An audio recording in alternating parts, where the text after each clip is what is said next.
Pute. In the Apple year. So, Benin protest has been hijacked by hoodlums. The question is, who is sponsoring the hoodlums? If you are a wise person, who are we fighting against? This is not government. So the government are sponsoring hoodlums to hijack our protest, and they have succeeded. Especially in Edo State. In Edo State, you discover that there was prison break in Edo State. You discover that prisoners were climbing. They climbed to an extent that it was even very slow. Nobody stopped them, and they jumped down. All the prisoners came out in numbers. Wow, nice one. The prisoners has gained freedom. I don't have a problem with the prisoners, but the thing is, the government should stop shifting the blame of the protesters releasing the prisoners. The government need to be asked questions. Why? Because they knows what happened in that prison.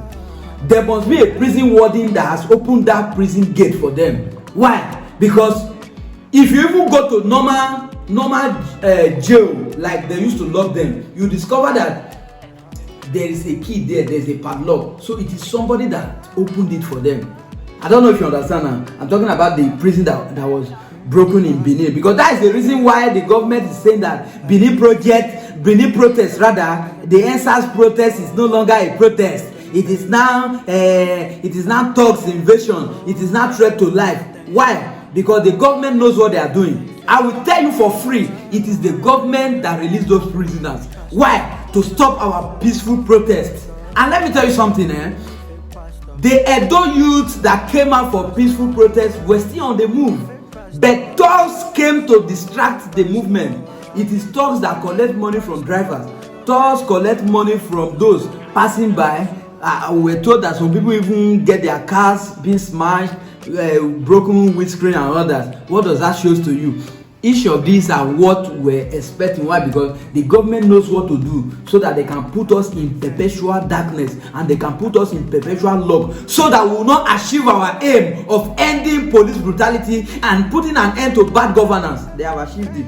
As I'm talking to you from Edo State, there is no longer movement. As I'm talking to you, the government has declared 4 p.m. as curfew. The same government that could not address us when our protesters too died 3 days ago, now they have shut down Edo State. They said no movement again, 24 hours curfew, and they didn't provide food for the people. Are you seeing that the thing is getting worse? Let me tell you something. The reaction of the people you are seeing, most of them are not sane movement. They are not moving in the right direction. They are not moving as being peaceful. But most of them are reacting to what they have been through in the hands of police, in the hands of SARS. Most of them are reacting to the brutality they have faced. Let me tell you something. These are youth. These are youth with great potentials. But they were deprived of their potentials by the Nigeria police. I see some of them burning police station and the rest. But I don't think these are the peaceful protesters. But what we were expecting the government to do before now is to address us. The same Edo State governor that could not address us is now telling us that the state is now under curfew. Why? They don't achieve their aim of locking us. I want to beg Edo youth, please, now that our protest has been hijacked, please don't go outside. Stay safe. It took me time before I got home today. I went to share tags. I went to share flags rather. We shared almost 200 flags to Nigeria, sponsored by Kevin Glover. Great man. We want Edo youth to be included in this movement, but now the whole protest has changed. How can you collect somebody's phone? How can you collect money for people to pass? Is that the reason why we lost people? Is that the reason why people died? People died because of police brutality. People died because of bad governance. And that's what we actually came to change the story. But everything has changed. Why? Because the government and people decide to sponsor hoodlums. I don't know the person that is guarding that prison, because I believe it's that prison that is causing this whole curfew right now. The person guarding that prison at that particular time need to be questioned. Why? Because it is not the peaceful protesters that the only arms they carried was wood, firewood. I don't know how they now jumped in to free the prisoners. Are you thinking what I'm thinking? Ask the government if they are being sincere to us. Let them ask the warders who opened door for the prisoners.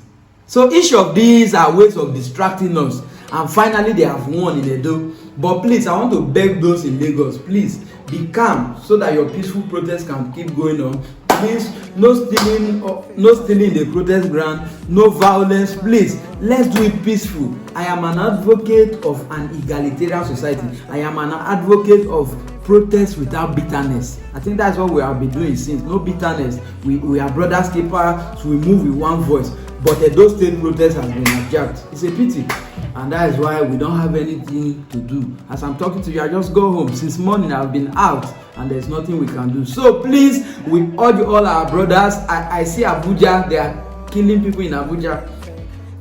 As a military man, if you see someone holding flag and you are still shooting at that person, it's a shame, it's a disgrace on your part. Why? Because it's a patriotic Nigeria trying to fight for his own rights. And let me tell you something. The reason why people are angry is not just because of EndSARS alone. People are angry because of bad governance. Buhari knows that he has failed. The presidency has failed. Most of the state governors has failed, and that's why people are out. How can you pay a senator 25 million naira? You pay them millions of naira. You give them car allowance. You give them shirt allowance. You give them girlfriend allowance, sitting allowance, newspaper allowance, sitting allowance, water allowance, and you pay police 5,000 naira. I was told that some of them even collect 19,000 naira monthly. 19,000, 25,000 naira. Then you give them AK-47 so that they will be washing it at you.